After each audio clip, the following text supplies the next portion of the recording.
As we're looking at the titles for Jesus and titles for God himself, we're looking this week continue to look this week at the fact that he's king.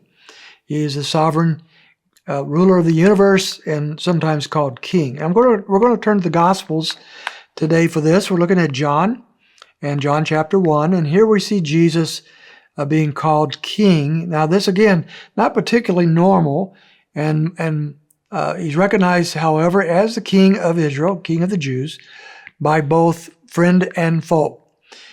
And so let's take a look at that here. In chapter 1 and verse 49, he is, verse 48 and 49, he is gathering disciples early in the book of John. And one of the disciples is Nathanael. And Jesus calls him in verse 48, says, and Nathanael said to him, "From where do you know me?" And Jesus answered and said to him, "Before Philip called you, when you were under the fig tree, I saw you." And Nathanael answered him and said, "Rabbi, you are the Son of God, you are the King of Israel." So very early on here, before Jesus had done hardly anything to demonstrate who he was, Nathanael was very early in the learning process.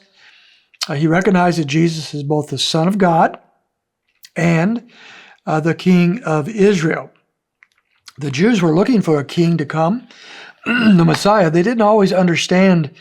There seemed to be a mixed bag, really, among the Jews of the first century. Some realized that the Messiah would come and be God.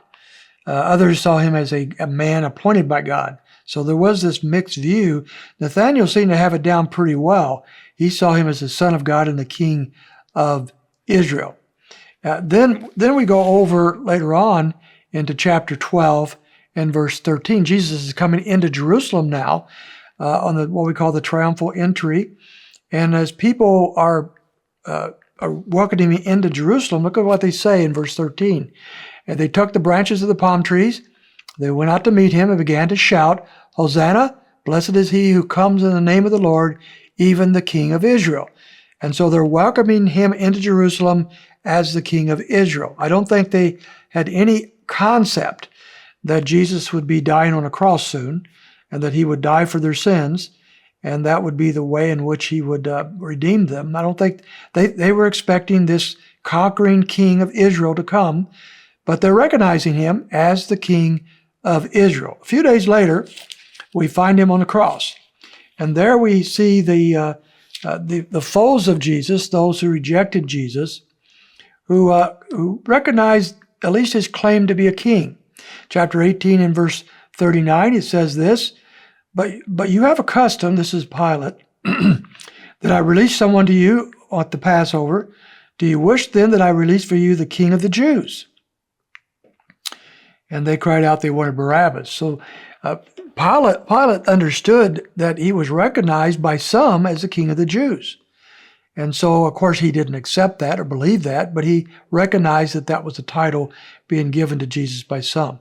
In chapter 19, verse 3, and they were coming to him and saying, "Hail, King of the Jews," and were giving him slaps in the face. So the soldiers are mocking Jesus and calls him King of the Jews.